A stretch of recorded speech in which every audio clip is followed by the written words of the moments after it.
You guys are doing great. I'm really proud. Let's go team. Just so you know, a tibial plateau fracture patient will always have like a hinge, like knee brace on that like sets them. So yeah, I didn't. Yeah. So just they're just in like a knee brace. Okay. It's usually set in extension. Bro, how you gonna walk in front of my shop, bro? Sometimes they allow like 20 degrees of flexion. I'm just trying to work out. Okay. All right, so our patient is a 52-year-old female who has a left tibial plateau fracture. She's toe touch weight bearing. So some of the stuff we're gonna do with her, we're gonna, kind of like we learned in class, say there's like a cracker or an egg, like don't crush it. But if you notice the patient is putting weight through their foot that they shouldn't be, then you might just move to tell them no weight bearing at all on that foot. What we're gonna show you guys today is a sit to stand ambulation.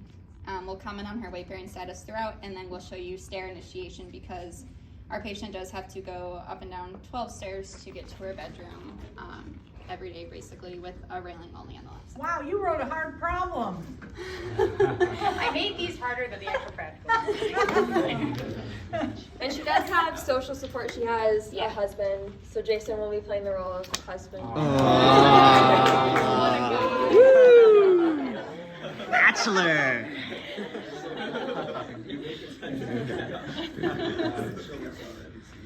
Jason, Okay. So she, I don't know if you said that, she is mod assist, so she probably will be wearing a gait belt for at least these beginning stages.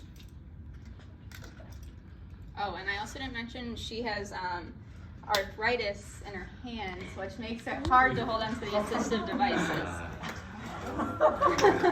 This is like, I'm angry. That was a really good move when I wrote this.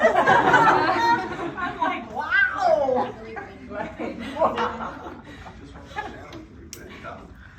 She needed more wine when she got there. I was here, so. Well, then he definitely did. No wine.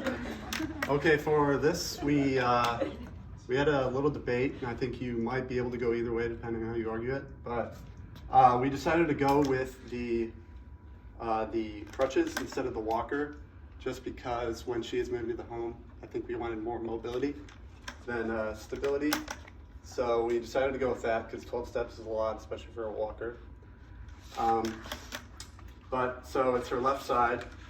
And honestly, I'd probably start with having her scooch forward into the edge and probably lift it as high as we can go just to minimize that distance that she has to cover. Really good.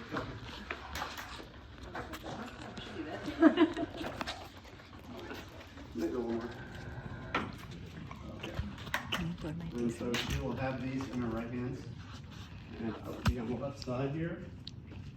And what I'm going to cue her on this is basically with her left arm to push off, and then same with her right arm, and 50%.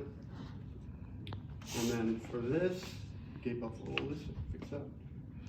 She legs locked in extension. Yeah, it's like usually like Yep. And so at this point, since she is standing, this is a good time to cue her on the pack of crackers or whatever you say, to make sure she's not putting any additional weight on the foot. And so that would be the beginning of that. And Lauren or Abby, if they want to do one.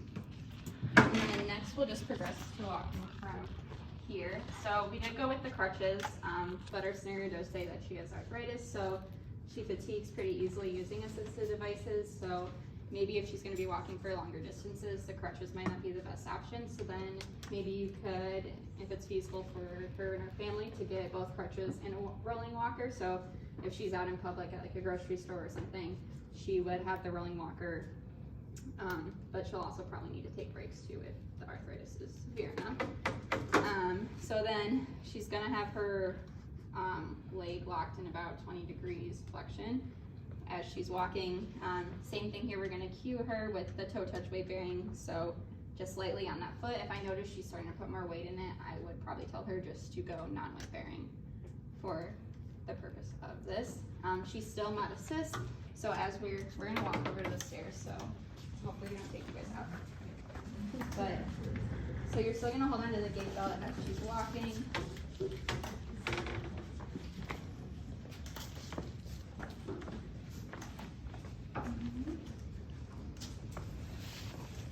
And then the railing's on the left side. So, in the clinic purposes, we could use both railings, but since she is going to be home with the left railing, which she'll have to use every day, that's what we're gonna demonstrate. Lauren, do you want to take it over? Or do you want me to go? Okay. So, she is gonna have her husband here, so we would be educating him on everything too, so we can take her through this at home.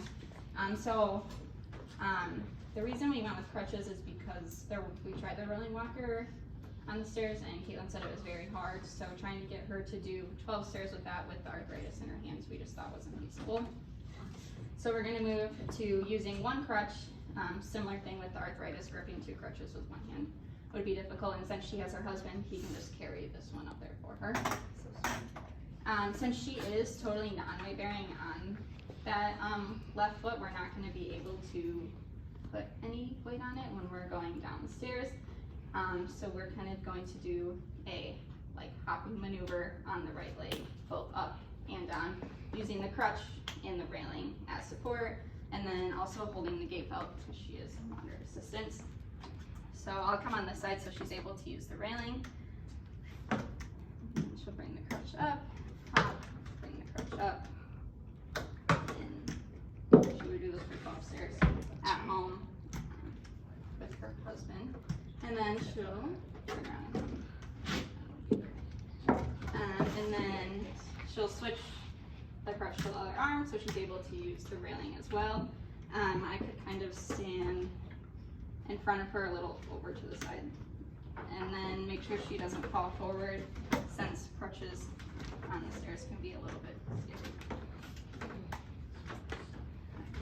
And then we basically did it non-weight bearing for the most part. And then quick point about while we're working on ambulation, it's a good time to do some patient education. So making sure prepping for discharge as early as possible. So she's wearing good footwear when she's doing it at home. When she's at home, are there loose rugs that she can trip over? Does she have pets, little kids running around? Clutter, is it well lit? So kind of starting to think about that, or talking about that with her and her husband from an early stage.